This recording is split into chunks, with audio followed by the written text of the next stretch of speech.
everyone, and welcome to episode 551 of the MTGGoldfish podcast. I'm Seth, probably better known as Saffron Olive, and we have the full crew here this week, kicking things off with the owner of MTGGoldfish, Richard. How are things this fine Monday, Richard? Good morning, Seth. It's having a pretty crappy week due to reasons. But I top 64 in my One Piece regional with Treasure Cup. So Congrats. Winning at children's card games fixes everything, yes. right? all is right in the world, yes. Oh, Grim. Dude, you've done it again, right? Because you got second before, or like eighth or something. No, 30 seconds. I haven't topped 8. I've topped 64 a bunch of times. Top 8 is the prize, I think. Especially since there's this upcoming like serial Nami. But anyway, yeah, we gotta get sweaty. But you know the ironic thing is whenever I get sweaty, like I never get to play, and then whenever like I'm doing random stuff like playing like Magic, like Final Fantasy draft stuff, that I top One Piece. It's like kind of hilarious. The less I, like, focused really you dialed are, in, the I'm like, better you I can't play this weekend, or 0-3 drop, right? So Magic it is has what it trained is. you. Of course, we got another co-host in Krim. Good morning, Krim. What's going on? Oh, yeah, dude. Spider-Man spoilers, baby. So that's what's going on. I've been jumping up and down, spin kicking in my room. Dude, I am flying right now. The It is biggest Spider-Man hater. I know, The it's so biggest funny. Spider-Man hater, Yeah. and he's so What up? excited wearing his Venom shirt. Again? Perfect for a Spider-Man hater because I've always loved his villains. His villains are some of the coolest. Unfortunately, I have to see Peter Parker specifically. Miles Morales is fine. What about all the other Spider-Mans? Oh, it's just Peter wait. Parker. It's just Peter Parker. You just hate Peter Parker. I probably should ask this question because I'm going to be doing spoiler videos this week for Spider-Man. Do more than one people turn into Spider-Man? I guess I don't know the lore of Spider-Man. Are there multiple people that end up becoming Spider-Man now in Spider-Man lore, or is it just Peter Parker? That's where the beauty of the Spider-Man no one universe knows. comes in, where there is a bunch of different Spider-Men and Spider people from different timelines, and who knows? Interesting. So yeah, Spider people. Seth, you Spider know, you remember we went to Bloomborough and then we found Jace the Mind Sculptor, but he was I don't even know what he was, a fox? Oh What yeah, was- Fox. Yeah. You know, different universes, different Oh, things It's- get bitten by spiders, apparently. Apparently spiders is the one thing that unites all multiverses together. radioactive spiders, okay, mean- and that determines, like, hey, was this fate or that I got bit by this spider? Who knows? I mean, Was if I there's always meant to be Spider-Man? There's some cloning going on as well. You know, we have like, I don't know, how many years of Spider-Man? Like 80 years? That's 70 got to be a lot. years? Yeah, 60 Spider-Man's think been it was- around forever. Like in middle school for me, there was like 700 of mainline series. Jeez, That's not counting all the spin-offs. that's They even had a more than lot our- of time our to make up podcast. convoluted plots, okay? They had to keep going.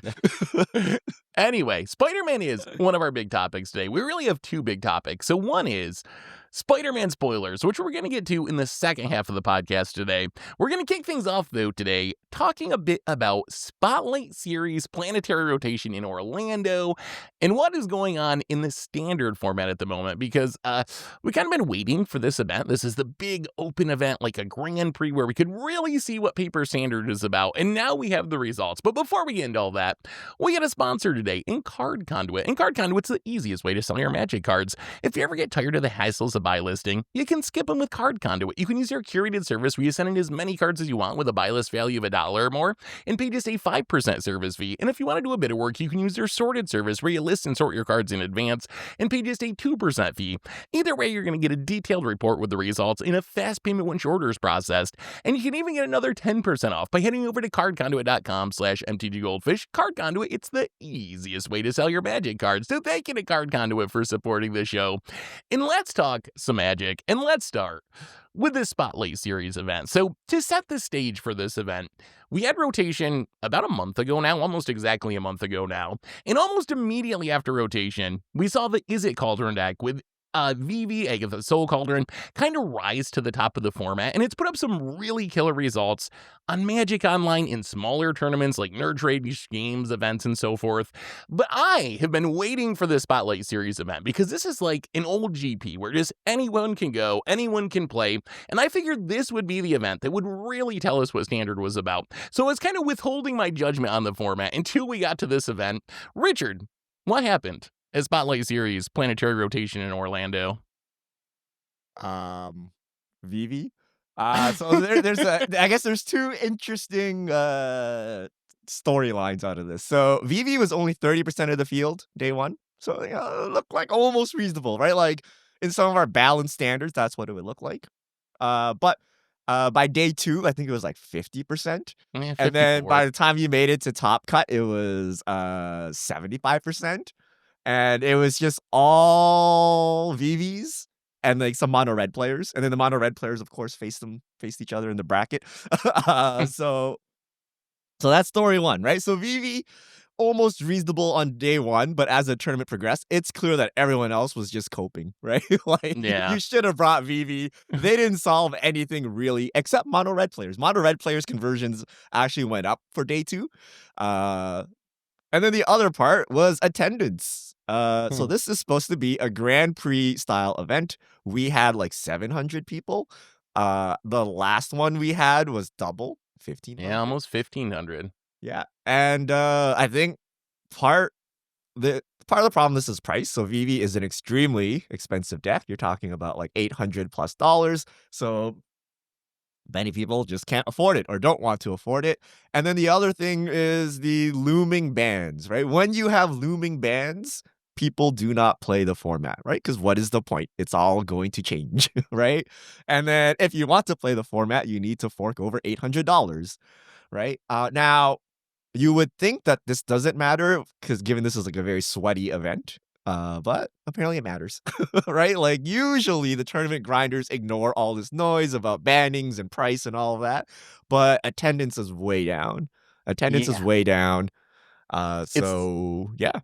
It's super funny. The attendance thing, I think, might actually be the most worrying aspect of this, especially from Wizards' perspective. Like, we've seen Wizards tough it out through some rough metagames where they're just like, hey, we're not doing a ban announcement for another few months. Y'all are going to have to deal with it. They did it during Nadu. They did it with Heartfire Hero in the mono red decks and Monstrous Rage. So that's not uncommon for Wizards. But thinking back on what has made Wizards take action and change things, it's drops in attendance. I actually found this old quote from Aaron Forsythe during the Callblade bannings, where it basically said, when people stop playing the game, we have to do something about it. Like, that's the worst thing that can happen to us, is people just stop playing our game. And I know it's 15 years ago, but I think that still matters. And yes, it's true that there could be other reasons that attendance is down so drastically. It's a holiday weekend. People are going back to school. It's in Florida, and maybe people don't want to go to Florida. Like, there's a bunch of like other reasons that could Florida be part getting of it. strays. I believe that last one. But I've been hearing other reports from people. There was someone on Reddit a day or two ago that was like, hey, I got back into Magic like a year ago. I was going to my store championship to play Standard. I was super hyped. And then I was the only one that showed up. So they gave me the promos and I won by default. And I didn't want to win by default. I wanted to actually play Magic. And I've heard LGSs being like, well, we've had to cancel our RCQs because we just don't have enough attendance to play Standard. So when you add that on top of this, I think that we actually have a in paper in specific. I think Arena is still doing well, but I think in paper in specific, we do have an attendance problem with Standard. Do you think that's just the meta? Is it the cost of the decks? Is it the speed at which things moving? Is it that everyone's just playing Commander now? Like, what's going on with Standard? Why aren't people playing this format in paper? I think you kind of talked a little bit about, like, kind of touched a little bit of everything, right? Like, the fact here is that, Commander is Magic. It's in Florida. And then on top of that, okay, I don't know where it was actually, but there is a lot of things at play here. And maybe people, I think some people don't like, or a good amount of people don't like VV. Although I don't know why. I love Baby Boy. I don't know what Aaron was talking about. I had the time of my life playing Cobblade. So, I'm desensitized to this. But yeah, I'm very curious. So, like, Richard, what do you think? I'll give you guys a little story. I bought a Standard deck. Remember I told you guys I bought a Standard deck? It's been I don't know what it's been, like 6 weeks. Haven't played it once. I have begged my LGS to hold a standard event. I'm like, when's standard showdown happening? When's store champs going? And they're like, never. No one is going to show up.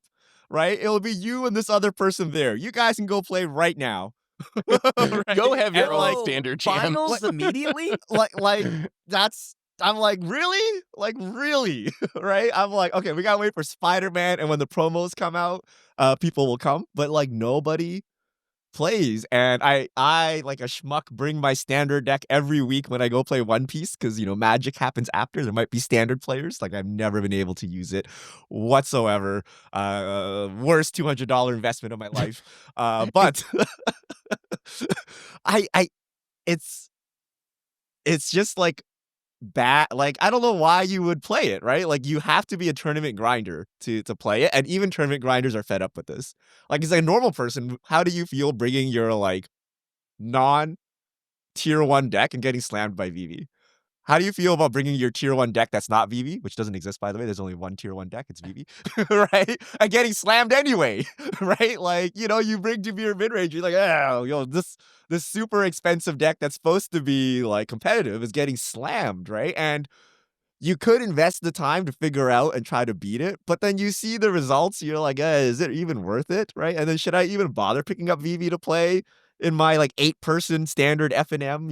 Like there's just like really no incentive to get any of this done. And part of it is us, right? Every week we go on, we're like, wow, standard sucks, guys. And like the whole narrative is standard sucks. And you're like, why would I partake in this thing that standard sucks? You know what I mean? It's like it needs to be good, and then we need to hype it up, and like everyone will be hype, everyone will go play, right? But like, how can we sit here and hype this up? Like it's like so bad, right? It's not like bad, it's expensive. Right? Yeah, it's not a great meta. It's an incredibly expensive meta. We had rotation. Okay, okay, so supposed to be fresh format. 2 new sets come out. 1 card is being played, VV, and like maybe some random removal here or there, but where are my spacecraft, Where's my, I don't know, summon whatever majigs or whatever? Where's my landfall chocobos? Where's anything, right? Like, there's just no hype, right? We just put our cards in our binder and go play Commander, right? Yeah. I wonder, man, there's so much that goes into this. I wonder if part of that too is like a product of us being in a 3-year standard now where there's so many sets are legal. I remember when they first announced that, one of my big worries was, I think in bigger formats, the best cards rise to the top. I remember Wizards selling that change as, it's going to make standard more diverse. You're going to have more cards, so it's going to lead to more diversity because you have more options. And I was like, I don't think that's how it works in practice. When I look at older formats, the best cards rise to the top, and you just have even more cards that are unplayable because they can't compete with the best cards. And I feel like that's kind of what we're seeing happening here. I know one of the numbers that jumped off the page to me at the meta from the Spotlight series wasn't just, is it Cauldron killing it, and Mono Red doing well? Those are the 2 stories. The other story I saw is on day 1, 23% of people, 154 players, were on other decks. So things outside of like the top 15 or whatever, playing their home brews, playing their cool stuff. 7 of those people made day 2, 4%. Like you just got smacked. If you were not playing Cauldron or Mono Red, you might have not even shown up for the tournament. There was no point in it because you just cannot compete with the good decks in the format. And that's pretty concerning because I remember we talked a while ago, maybe things will just change and people will kind of play the fun decks and standard will get more casual. But at least on the tournament level, that doesn't seem to be happening. Like, you play your brews and you're just going to get absolutely demolished. So, is it fair to say that we need bannings again? Are we at that? I was holding off my judgment of calling for bannings until we got to this event. Looking at these numbers, it's hard for me to see how you don't ban Cauldron or VV, like one of those cards. But I don't know. What do you guys think? Is there any way we get out of this without bannings? I think if you're gonna ban something, was what I feel like the overall community wants. I personally want I want the Cauldron banned. Interesting. Yes, because I am a VV VV fan. fanboy. But on top of that, I do think that Cauldron is a card that I've said over and over is a very strong card, a busted card even. It just needs the right abilities. And I think that is more of a powerhouse than like this cheap 2-mana artifact that also is a like card like Graveyard Hate, numerous like applications.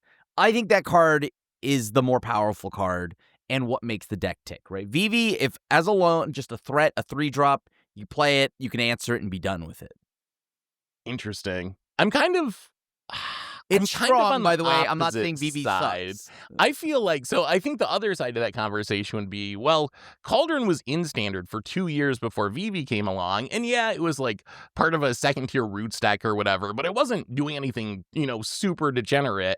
And then we got Vivi, and all of a sudden it's the most broken thing ever. So I'm a little worried that if you just ban Cauldron, that we might be going through this same conversation in another 2 months because Vivi's actually still too good in prowess or some other shell.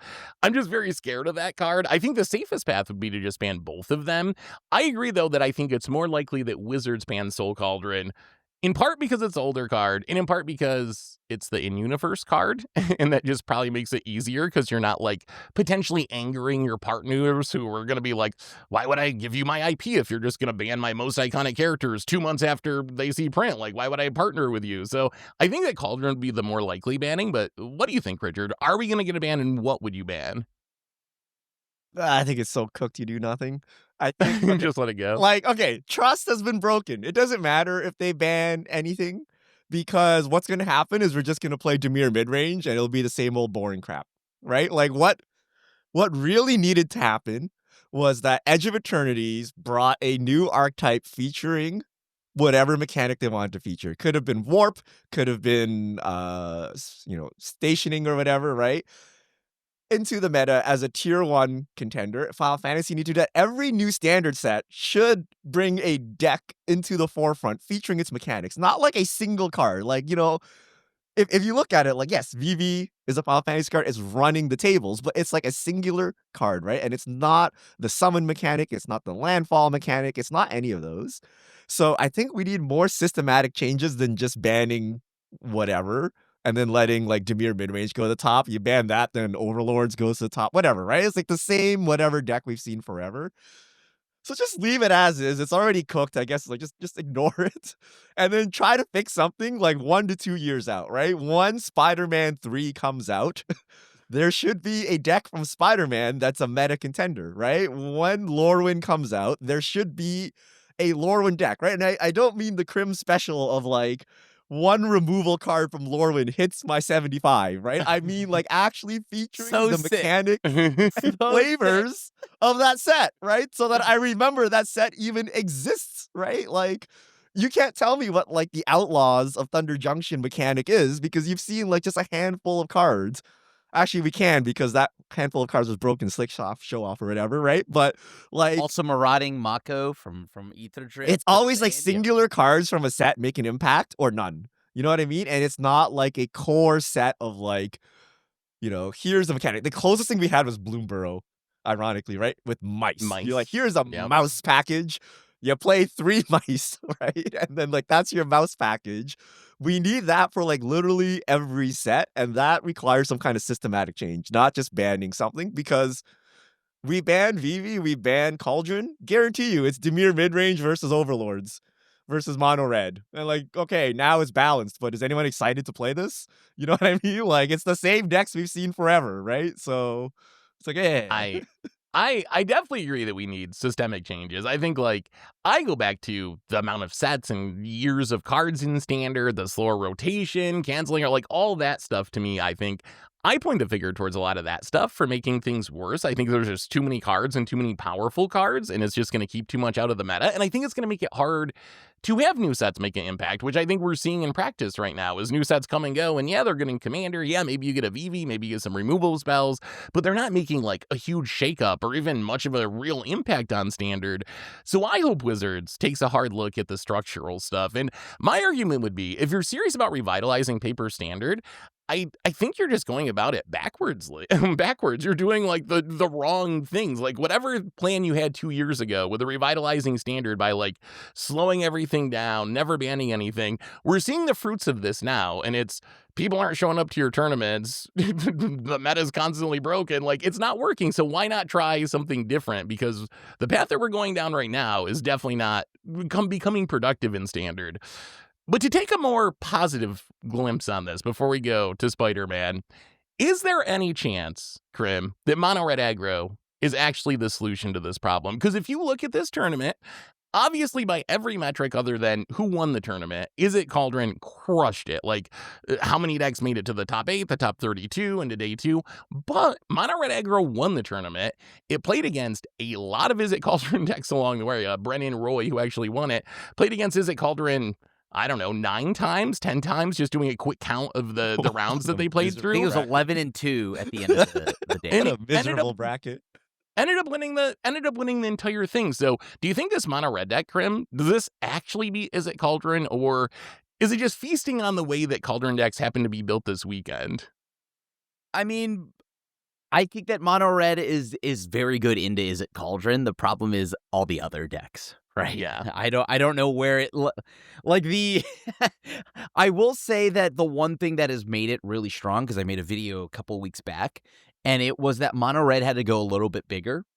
And I was right? Because I mean, look at that. Nova Hellkite, all of the big dragons that they included just make it so it's so strong.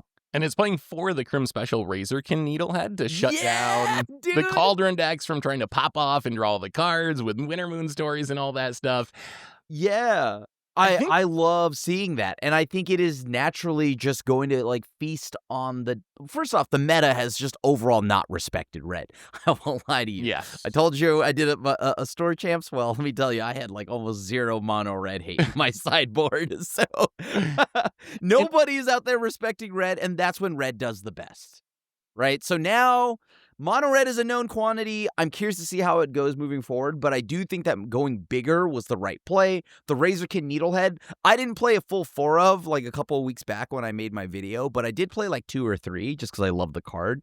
And then on top of that, Nova Hellkite just seems like an all-star, right? And now we're seeing it prove its show its worth in the format. What do you think, Richard? Is red the answer to this? I mean, maybe, but like everyone has been adjusting for Vivi like the whole time. Now Vivi gets to adjust for mono red.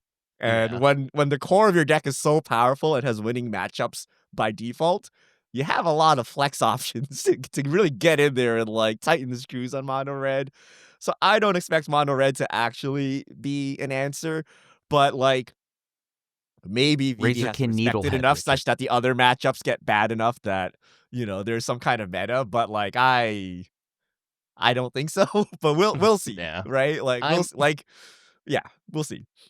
I'm a little sus that red is actually the long-term answer. I think it was the best answer for this weekend, but if you actually dig into the deck list a little bit, one of the things that happened this weekend, so like 2 weeks ago, Blue-White Control was like the hot tech for trying to beat Vivi, and everyone was like, oh, maybe Control is the answer because it did well. It was like the one deck to make the top 8 at a Nerd Rage games or something that wasn't Vivi. So people were like, oh, maybe Control's the answer. You play out like Control cards, you get the sweepers, you counter their stuff, you can play a Knowles in the main deck to deal with Egg of the Soul Cauldrons. So that was the hype. So all the Cauldron players were like, oh, if Control's going to try to be the foil to us, we're going to cut back on our cheap removal, and we'll start playing a bunch of Quantum Riddlers. So now they're playing all these big Sphinxes to draw a bunch of cards, but they pretty much cut their torch the towers. If you look at these deck lists, they're like super light on cheap removal and went to be like, I'm going to play these big things for control. So I think red was really good this weekend because it took advantage of that. I think if the Cauldron decks are like, oh, we got to beat red, then they trim back on like the Riddlers and start playing all the torch the towers again. And that probably is going to make the matchup a lot trickier for the Razorkin Needlehead side of things. But then they lose to Control. Rock, paper, scissors. Yeah, everything that you're saying sounds fun, right? Like you have to make the right meta call. Like if you want to go heavy on the removal, then you're going to lose to Control. You have to play this game of rock, paper, scissors, and I really liked it. I don't know. I think the standard is really fun. I mean, it's kind of funny. Like, I like a lot of decks and things going on in Standard, but I think at least from a competitive perspective, the format is horrible. Like, I don't think it's as bad as it is it's actually at, like, the Spotlight Series. It's so on Arena or something. All you gotta learn is the mirror and mono red, and you're good to go. You're like, this is like prime, like... I'm surprised more like old school pros are playing. You know what I mean? Like you know, like the Hall of Famers and stuff, because it's like you're out of Magic for a couple years. You don't really need to do it. Like, you just need to learn like one deck list, two deck lists, and like, you use like your innate Magic playing abilities, right? You're not gonna get like scammed out by some like random interaction you don't know because it's so small. But I'm with Krim in that if you want a top 8 an event, you don't want a diverse meta. You want like a one deck meta, and you don't even want like this random mono red in your way. You just want VV mirrors all the way. And then you just know how to beat the VV mirror and you're good to go.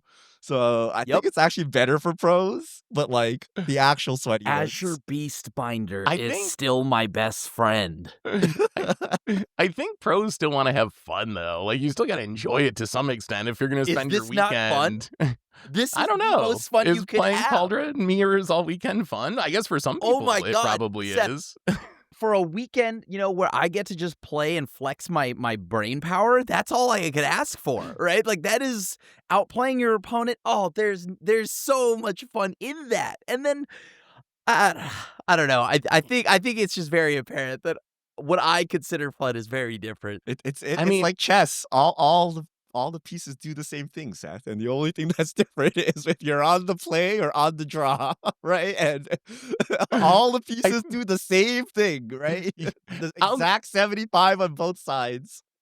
I'll just say, speaking of Hall of Famers, things are in a weird spot when Willie Adel comes out of pseudo retirement, comes in from South America all the way to the US to play a tournament and plays mono red because he's kind of very known for being like a mid-range kind of player.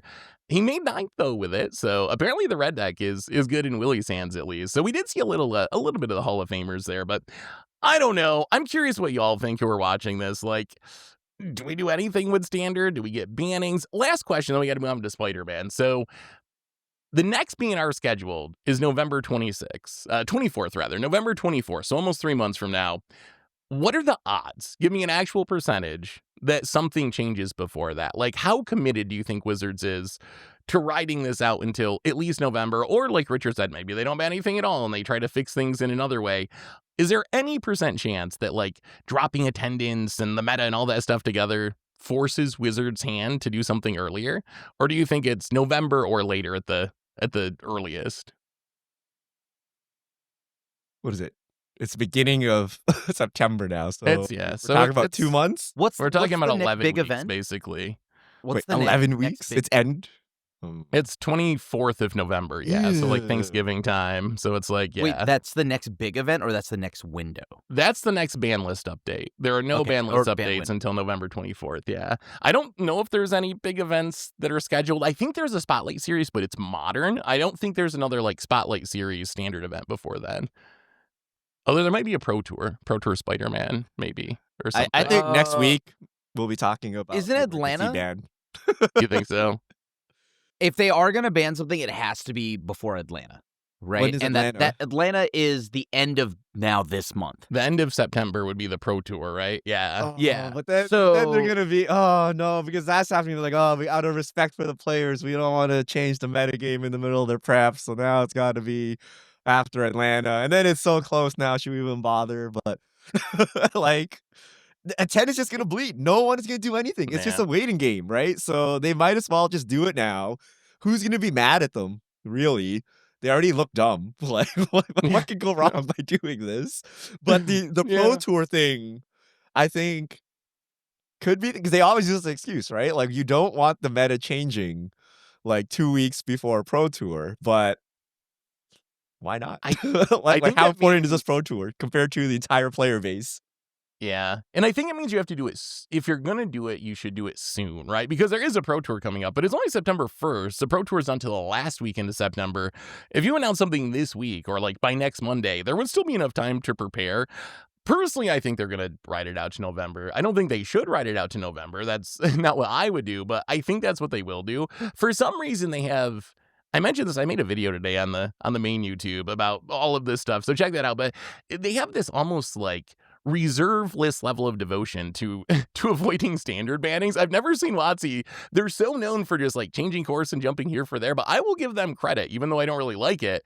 But they have really stuck to this. We don't want to ban cards in standard thing ever since they announced it, which I guess in some ways is kind of impressive. So I'm hoping that, I'm hoping they do something sooner. I'm expecting to wait till November, but what I really want out of this is them to not just announce a banning, but announce they're going to have some sort of more flexible, like, ban schedule. Just like the fact that the ban list window is 3 months away is just a really crazy way to run your game in 2025. Like, to tie your own hands by not having the option to do something if you need to just seems like such a weird. I know they're trying to give players confidence or whatever, but apparently that's not working if no one's showing up to play your game. Zero so. confidence. What is it really? We don't believe them for a second. Right? What is the point of adhering to the schedule? We don't believe they're going to do it. We don't think they should even do it. Like, what is the point? Where is consumer confidence being upheld here? Yeah, I don't really see it. But anyway, that's what's going on in Standard. That's all the VV stuff. That's the Spotlight series. Let's move on and talk about the newest Magic set. We're in the middle of spoiler season for Spider-Man, and we have some pretty cool cards to talk about. But before we get to the cards, Richard, you can guide us through. I gotta know, Richard, what do you think of the special treatments? Because I know when it comes to these sets, you're always looking for the special treatments. What tier would you say the Spider-Man treatments are? Are they living up to expectations? They have gone like beyond expectations. I actually am shocked. I thought they did a good job in Final Fantasy. Looking back, Final Fantasy looks so bad. like Spider-Man blew Don't this say out of the that water. online. Like People are gonna I get know, mad. right? I am like the greatest Final Fantasy lover, but you're like, the special treatments, like how well were they done? Look at Spider-Man. Look how much love and care were put into them. Look how the special treatments match the universe. Avatar doesn't match up to it either, right? So I'm like, I don't know what's going on, but like the people at WotC love Spider-Man. They're giving it like I expected one special treatment, right? They have like produced multiple special treatments, secret layers that continue to blow The my Daily mind, Bugle. right? The Daily Bugle ones. So good. You want to know, like, just look at the art cards from Final Fantasy. Look at the value they maintain. So these things are going to go for crazy amounts. And I know I started actually digging. I'm like, wait, why don't I just buy Marvel cards? Like when I was a kid, I used to collect Marvel metal and stuff like that. So I'm like, yeah, let's take a look.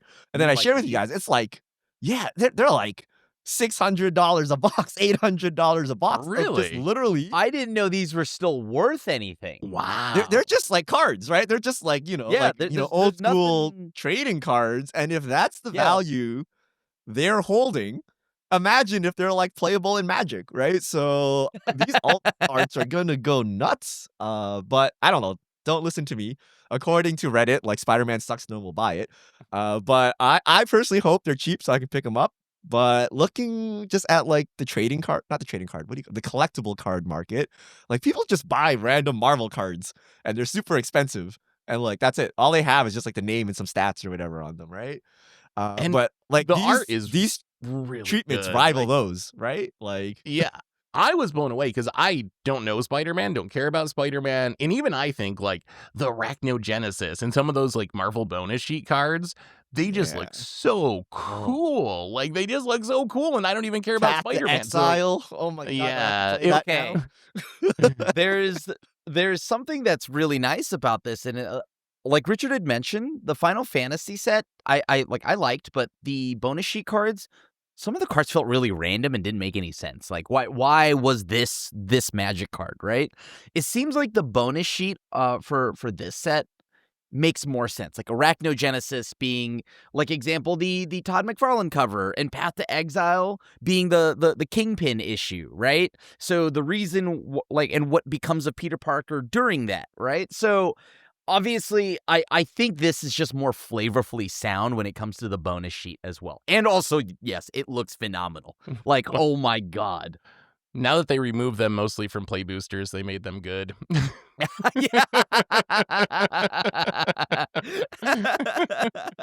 Anyway, So there's true. a bunch of so spoilers.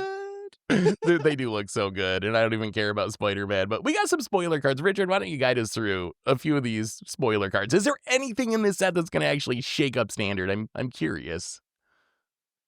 I don't know. Should I be optimistic? Everyone always dogs me for saying like, "Oh, everything's unplayable." I'm like, "What do you want? That's the actual precedent, right? Like everything is unplayable." You're not wrong, yeah. I'm not actually wrong, right?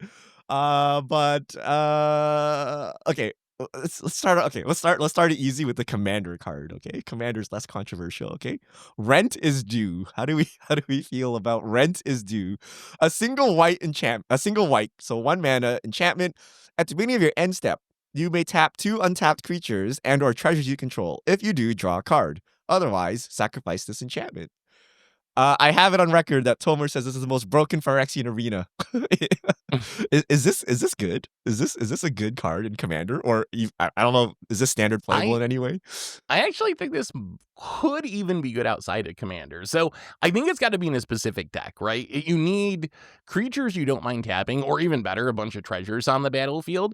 But if you are that deck, this is kind of a 1-mana Phyrexian arena. So if I'm playing like a token deck or a treasure deck in Commander, I think I would run this pretty much every time. It's only a single mana. And one of the things I learned from Esper Sentinel is when a card's 1 mana, you don't really have to draw that many cards off of it to make it worth it. Like, if this ends up drawing you 3 cards and then gets sacked because someone rasts the board and you don't have anything left, that was the Ancestral Recall. It was a 1 mana draw of 3. Sure, split up across a couple turns, but even that's still more than worth it. I could even almost imagine, like, the Ocelot Pride deck, like the energy deck in Modern, that's just so good at spewing out 1/1s, playing this as like a sideboard card, is only 1 mana, and then you have all these cat tokens, and if you're drawing a card, so I actually think this card only goes in some decks, but in those decks, I think it's very good in Commander and in some 60-card formats. Survival cards like from Duskmourn will definitely love this because there's so many turns in Standard where maybe something has prevented you from swinging with it, right? Like whatever the 2-drop in white is, Reluctant Role Model. Well, now you can just tap it at the end of your turn, and maybe you don't get the survival effect of Reluctant Role Model, but the main thing here is, all the Vigilant cards and all these other things that are running around right now. I think this card is just it's like very cheap and very, very efficient at what it does. And Commander, it'll pop off. The flavor is also kind of perfect for having to pay your rent. They did kind of nail it flavor-wise. I clarified that I could talk about the fact that I could say that I've done consulting work on this set, and this is a card that just made me laugh. This is a fun card. It's unplayable trash, unfortunately. I don't know why you guys are so high on it. Like, oh my goodness. What? In Commander too? Yeah, okay. You need to have popped off. You have to have 2 creatures that you don't want to block with, you don't want to attack with. And then you get to a 1 card a turn draw, and if for whatever reason any of these conditions are not met, this thing gets sacrificed. Like, if I have accomplished Richard, my deck goal, yeah. I hope to draw more than 1 card a turn. You know what I mean? Like, it's so bad, right? Like, think of all the times where your opponent just removes your board, and then you just play it. Oh, I can't even play it. I can't even use my mana this turn to play this and do nothing. I actually have to just hold it in my hand and wait. Like, if you didn't have to sack it, I think it might be playable. But you have to sack it. Wait. So what you're saying is you want a 1 mana card advantage engine. that is like, think of Minas Tirith. Is it Minas Tirith? Yeah. No, not that's the land. What's the 2 mana one? Dawn of New Age or whatever. The 2 mana one, that's Phyrexian Arena, that you actually draw an end step, and then you have to have creatures on the board. Like, that thing is just like mid, right? But that thing, like, doesn't require as much setup as this. You know what I mean? Like, I feel if you're already flooding the board like this, your payoff should be much greater, right, than whatever this thing is giving you. So, and then there's many times where this will do literally nothing. So I don't like this at all. I'm gonna try it. But I guess we'll see. Rent is due. Okay, Gwenum, Remorseless. Oh no, spoilers. I didn't know she got venomized at some point. 5 mana, 4/4. Legendary creature, symbiote spider hero, Death Touch lifelink. When Gwenum attacks until end of turn, you may look at the top card of your library anytime, and you may play cards from the top of your library. If you cast a spell this way, pay life equal to its mana value rather than pay its mana cost. It's Bowls of Citadel on a body if it attacks, essentially. But it has to attack.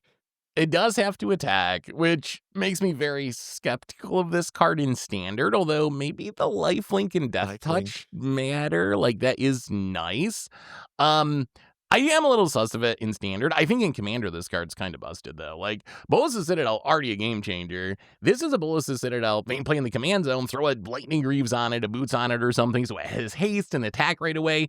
Plus, there's a lot of combos for Bolas' Citadel. All the Sensei's Divining top stuff. So if you have Sensei's those combos Divining going... stuff. Yeah, Sensei's Divining stuff. Sensei's Divining top stuff. But if you have that going on, and you already have one of your combo pieces in the command zone, seems kind of strong. Plus, I love Bolas' Citadel. It's just super fun. So I like this card, but I don't really expect it to be that good in Standard. Doesn't have any like protection. Yeah. Or outside of the death touch, but like that doesn't stop it from just getting no killed ward when it or comes anything. down. Yeah, no ward. Which for some are like, thank God. But I personally, yeah, like this is a cool card. It's very Commander. Very, very much so. Like, think of it like the Magus of a I don't know, Bolas' Citadel or something like that. I don't know. But the main thing here is it's a lot of fun if you get to swing with it. And this is just going to be like a Commander All-Star. Yeah, I mean, it's worse than Citadel because you have to do it post-combat, so you don't get a combat, and then you don't get the alt-win con of sacking 10 things or whatever. Dies to Doomblade. Yes, I know it's black. Dies to any spot removal without doing anything before leaving. I could see some kind of meta where you sneak this in and it does something, like, removal light meta or like red burn meta where it actually lives. But is this Baneslayer? I don't know what it would do. But it's lifelink. It's lifelink. The lifelink is nice. Although we have Elegy But 5 mana 4/4 does nothing. ETB is like extremely bad. But Shieldred, remember Shieldred? Shieldred also does nothing. ETB. The difference is when you dig with Shieldred, you die. This one you can still dig for your answer and remove it before any damage is done. So I'm gonna go with this does nothing. And Shieldred never had to attack. Like this, to do its thing, you actually have to put it into combat, and that's going to be tricky. I got to ask you guys about a card before we carry on, because I'm just curious if I'm missing on this one. Behold the Sinister Six. It's a 7-mana mythic sorcery that says return up to 6 target creature cards with different names from your graveyard to the battlefield. So is this card playable in Commander? So I'm assuming like I'm building against odds deck in Standard, but it's not going to be a Standard staple or something, I don't think. But I'm curious in Commander, you have like Living Death at 5 mana, which kind of wraths and then gives everyone their creatures back. If you get up to 9 mana, you have just reanimate everything in Rise of the Dark Realms.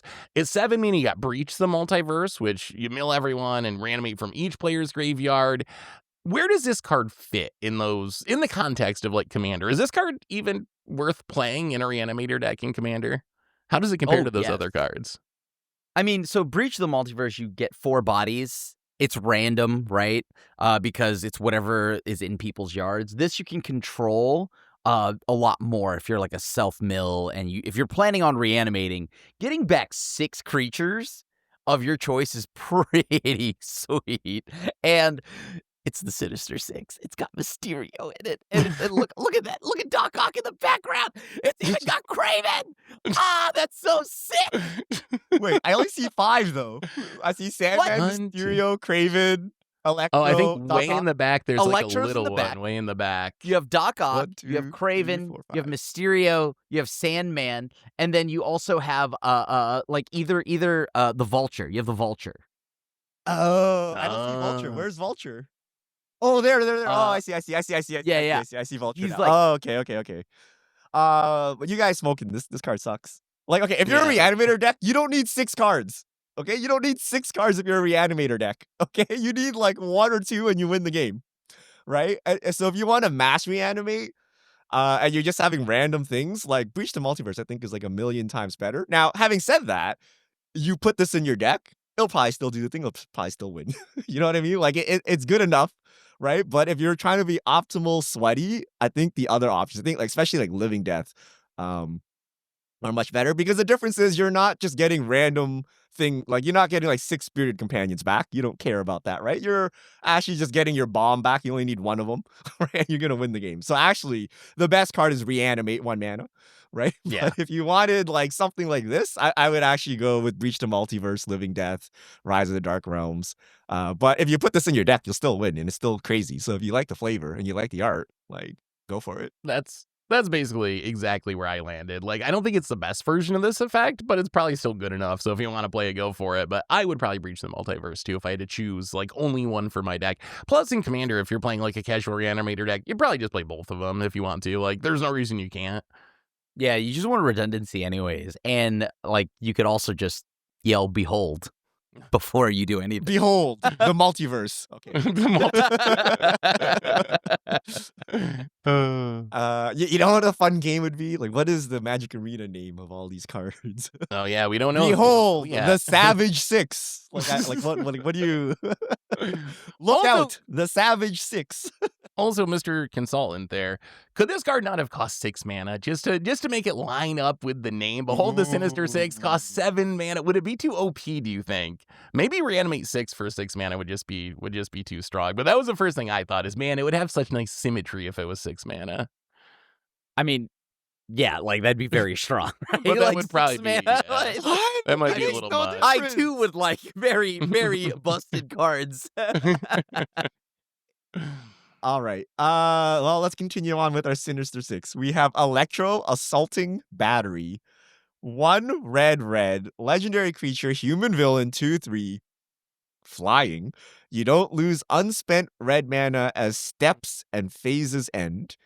Whenever you cast an instant or sorcery, add red. When Electro leaves the battlefield, you may pay X, where when you do, he deals X damage to target player. It's fair VV. It's VV at home. It's still very good, but it's like VV that doesn't combo with Cauldron. What if you played it with VV? And in Spellslinger, yeah, and like the Prowess Shell, I Yeah. think you could play both of them, and they'd probably be really good. They actually because they kind of do the same thing, right? Every time you cast a spell, they make a mana in different ways, but essentially that's what they both do. And then eventually they both give you damage equal to the number of spells you cast. VV, ping, ping, ping as you do it. This, when it dies or leaves the battlefield, you dump all your mana into it, send it to the face. So they actually work in an oddly similar way. I think VV's stronger, but I still think this is a really good card. I think it's one of the better constructed cards we've seen so far. Yeah, I think this is better for constructed. It's a more beefed up Leyline Tyrant. I really, really enjoyed Leyline Tyrant, and now they just reduced the cost. And Leyline Tyrant itself didn't give you mana for casting anything, whereas this one will. So I think this card, it also just perfectly captures what Electro is, right? So I think he's just living energy at this point, and I love that. So I think this card is going to be very strong. Richard, how horrible is this card? It's 2 VV. Tell us at how home. unplayable it So, okay, is. here's the problem. It only gives you red mana. Okay, so you gotta at least make it to 4 mana, plop this down, and then start chaining 1-drop red spells, of which how many do we have in standard? You know, like the fact that VV can add any colored like makes it so much better, right? That is a good point. It doesn't work with the blue cantrips the way VV does. Maybe you can use this in older formats where like you can actually sit there and start chaining rituals into Past in Flames, Underworld Breach, into more rituals, into a tutor, into a win. But in standard, I think restricting it to red mana and being so by 4 mana, you're dead already. You know, like you're gonna go. So It's too what slow, you're right? saying is it's balanced. Yes. I mean, Maybe I think 2 black, it's a card that when it's balanced does absolutely nothing, right? It's either broken or does nothing. So yes, it's balanced, right? I think compared to like the Izzet Cauldron meta, it just looks a little bit fair. But I think once we're out of that meta, I think this card definitely has possibility of being standard playable. And I think it's a really good commander card too. I play this in basically any Spellslinger deck, I think. In Commander, I think this And card is Commander, nuts. yeah.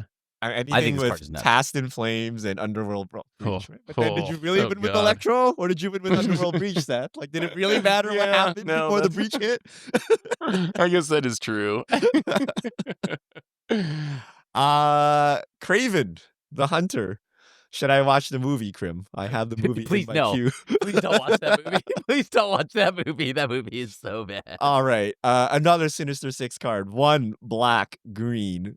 Human warrior villain. 4/3 trample. When a creature an opponent controls with the greatest power among creatures that player controls dies, draw a card and put a +1/+1 counter on Craven the Hunter.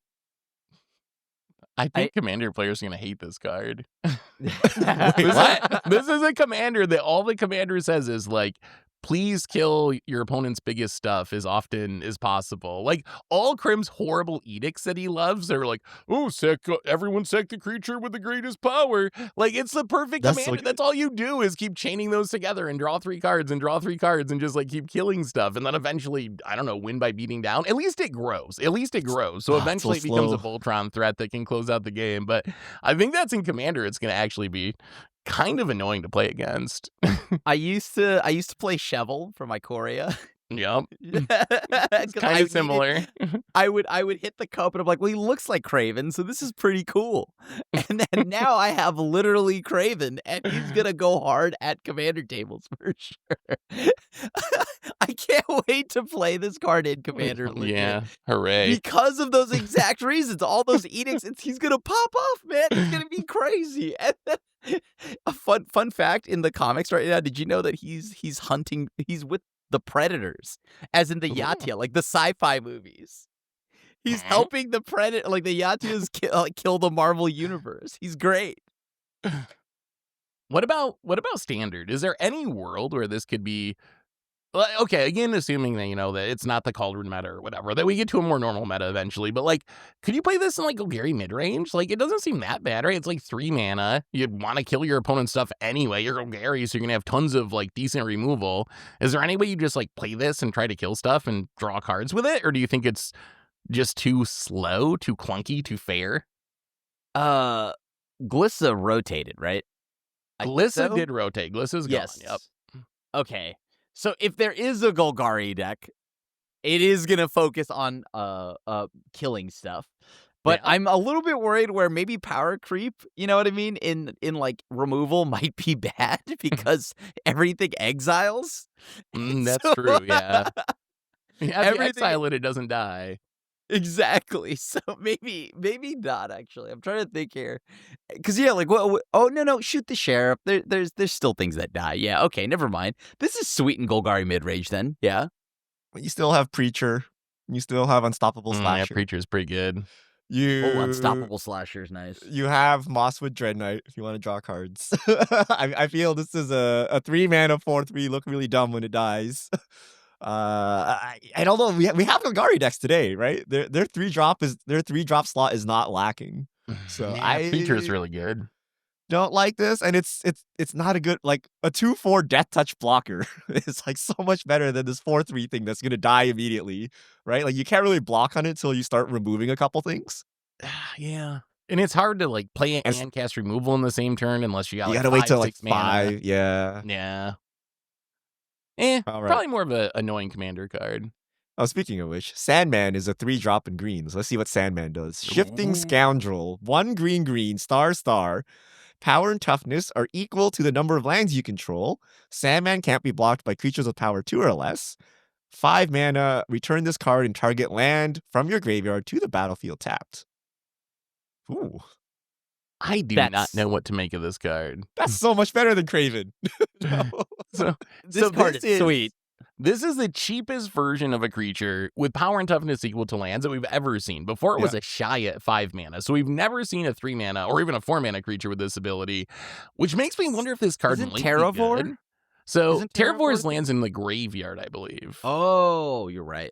But yeah, so this is lands you control. But anyway, so Sandman, 3 mana 3/3 essentially, right? If you just play it on curve. But in the late game, especially in a deck that's putting extra lands into play, there's going to be a 3 mana 6/6, a 10/10, and then it can even recur itself. Although it is notable, you have to have a land in the graveyard to activate that. It's not up to 1 target land. So you got to make sure you have fetches or like self-mill or something if you want to get it back. But this card seems like it should be good, right? It's big. You can't chump block it with small creatures. It's got to be good. I mean, in Commander, yes, I think this will be sweet, right? A huge threat. I think in Standard, no, I hate this card in Commander. No, it's just a big creature. It doesn't draw me cards. I mean, okay. There's more than card draw in Commander, but I guess Standard, you can sack it to like greater good or something. That'd be sweet. Yeah, I think you bring it back. But this in Standard, I think my concern is that I don't believe mono green exists. Like not yet. And the green that does exist is Landfally, and this doesn't really work with landfall. I don't think. I guess the graveyard ability kind of puts land into play, but it still doesn't really seem like a Tifa card to me. It's pretty strong. Remember we have like the the question of like, if it's a 3-drop vanilla, how big does it need to be before you think it's playable? I think this will cross that mark, right? Like it'll probably be like a 3-mana, 5, 6, 7. Maybe you play with overlords, you can like ramp with lands and get it bigger. But like, depends how fast standard is, right? Can you afford to play a 3-mana 3/3 and assume that's like an inconsequential body and then wait 1 or 2 turns before it becomes online? And then at some point you just played like a 3-mana 6/6 or 7/7, assuming you're actually going big on mana. Then that's like hyper efficient, and then it also brings itself back from the dead. So if there's a shell, there's a way. Also can't be chump block, which I think is kind of relevant, right? Like that 2 or less clause is like actually relevant. I think this is playable. I think there could be a world where there's a deck and you actually put this in non-ironically, and then it actually does work. I think that And you get it back from the graveyard once it dies, too, which I think that's what really makes me think it's probably good. The fact that it's going to be tough to kill, assuming that you build around it enough to get a land on the graveyard, I think that makes it probably constructed playable. At least gives it a shot. I mean, it's coming back as a 6/6 minimum, right? At least, when you bring it back, right? With cards like Summon Titan putting lands in the yard, of course, Summon Titan takes the lands and puts it into play, which is also just a positive in general. And like you also have, the Saga, Kraven's Last Hunt. These are all, there's a lot of self-mill and getting lands into your graveyard. So I'm curious how you do that. Is it in Simic? Is it in, I think it'd be a Simic thing. It could even be like a Golgari self-mill, some sort of root style like self-mill deck where you're just like filling the graveyard and you're not even planning on like hard casting this. You're just planning on like getting it back from the graveyard and milling it. Yeah. All right. Norman Oswald. 2-mana 1/1. Osborne. Blue. Sorry, I was getting ready by pulling up the backside. Legendary creature, human scientist villain. Norman Osborne can't be blocked. When he deals combat damage to a player, he connives, which is draw a card, then discard a card. The discarded card was a non-land card, put a +1/+1 counter. 1 Grixis. So 4 mana. Transform Norman Osborne. Activate only as a sorcery. Backside, 4 mana 3/3 Grixis, so you can actually just play it for the backside directly if you want. Flying Menace, spells you cast from your graveyard cost 2 less. Goblin Formula, each non-land card in your graveyard has Mayhem. The Mayhem cost is equal to its mana cost. You may cast a card from your graveyard for its Mayhem cost. If you discarded it this turn, timing rules still apply. Balance Madness. It is, yeah. It is kind of a twist on Madness, essentially, Mayhem. This card's interesting. I think this card's very good. I think this card is very good. The front side is absolutely wild, right? And then like the backside, I have to play a little bit more, but like at least right now, I really like the front side. Reducing the cost of everything on the backside is nice. Also very cheap, evasive, like attacker. And Conniving, filling up your yard is going to pair nicely with another card I want to talk about. But yeah. I mean, so this card, I'm actually, the front side, don't we have a bunch of versions of this that already exist in Standard that are just like blue 2-drops that when they deal combat damage, you loot or something? Like, isn't there an uncommon rat? There's a rat. I feel like there's I feel like it already exists and no one plays it. So for me, I'm more excited about Connive is different than looting. Right. I guess that's Connive true because you can potentially grow the creature. Yeah. So I guess it is an upside compared to just straight up looting. You get the downside that it's legendary. But I guess you can loot away extra copies. I think the backside, like if you build around it, can be very strong. Like a 2-mana reduction to anything you cast from your graveyard.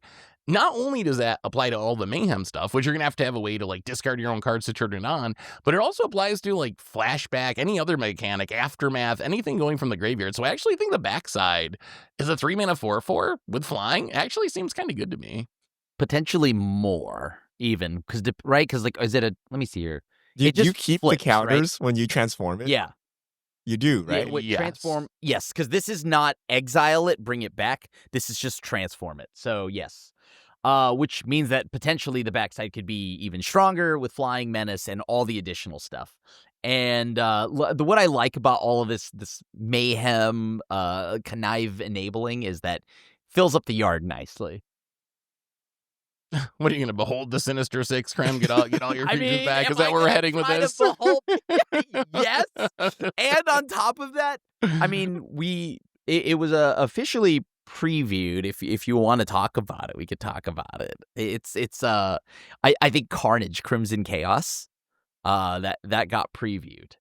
So what does Carnage because do? of that, Carnage is 2 and black and red, trample. When it enters, return target creature card with mana value 3 or less from the graveyard to the battlefield. It gains this creature attacks each combat if able. And when this creature deals combat damage to a player, sacrifice it. He's got mayhem of red or black and red, and he's a 4/3. I think Carnage is really good. Reanimating a cheap threat that sits there that you'll fill up the yard with. Conniving means that, Norman Osborn on turn 2, and then swinging Connive, throw away Carnage, cast for the mayhem, right? Bring something back later. I don't know. There's got to be some kind of fun engine there, right? I feel like Carnage is really good if you can mayhem in it. Although I am a little bit... I do worry. He's a trampling 4/3 for 2 Yeah. potential. Oh, yeah. If you mayhem it, just the stats and the trample are really good. Plus, you get another body out of it. I do wonder about the reanimation mode. I have a little bit of a fear that it's a lot worse than people think. Because you have to attack every turn, aren't you just going to reanimate something, and often it's just going to chump attack the next turn, and you kind of got no value out of it? So I do worry about that part of it, that the reanimation might not be as good as it looks. But I think it really depends on if you mayhem it. If you mayhem it, I think this card is kind of absurd. If you got to cast it for 4 mana, then I'm kind of like, eh. Like, if you're playing it fairly and you're not discarding it and getting into plan cheap, I'm kind of like, yeah, it's probably okay. I mean, Alesha just getting another exists. body is good. Is what else exists? Sorry? Alesha, the one where if you attack at the end of turn, you can reanimate something power less than whatever. So you can mayhem in, get something, trigger Alesha, get it, after chump attacks, get it back. Keep going forever. We also have a ton of support for this, right? Because you have cards like Tursa that are 3-drops that draw and discard. You got Fira missing out. These are cards that can get cards in the graveyard, can discard Carnage for mayhem, and you can get back with Carnage if they're in your graveyard. So you can already see a shell that could be built around it where it'd be really good. All right, you guys got me. I've upgraded my Rakdos deck with the Carnage. Yeah! We made Richard like a card. We did it. Well, we have good. Carnage is one of my favorite characters, and I like the I don't know what you're calling this, the showcase version of Carnage, the comic book panel one. Yeah, so nice. I will have to say, there's another card. Don't worry, there's more for your Rakdos deck, and it's a variant of Norman Osborn. It's Ultimate Universe Green Goblin. So Ultimate Green Goblin's 1/2 Rakdos hybrid pips. And it's a goblin villain. At the beginning of your upkeep, discard a card, then create a treasure token. And it itself has mayhem, which is 2 and a Rakdos hybrid pip, and it's a 5/4. This card is good, right? I think this card is good. It's a huge enabler for whatever mayhem, self-discarding you want to do. I mean, I do find it humorous that the mayhem cost is the same, pretty much. It is basically the same. It's a 3-mana 5/4. It's a 3-mana 5/4, one way or the other. You can't get around that. But the one thing that is nice is that it fuels all your stuff for the rest of your game. You get more treasure, and on top of that, it's something you could bring back with Carnage. I think it's a synergy piece. I don't think, yes, if you're doing Carnage stuff, I think it's very good, or maybe Monument to Endurance, any sort of shenanigans like that, then I really like it.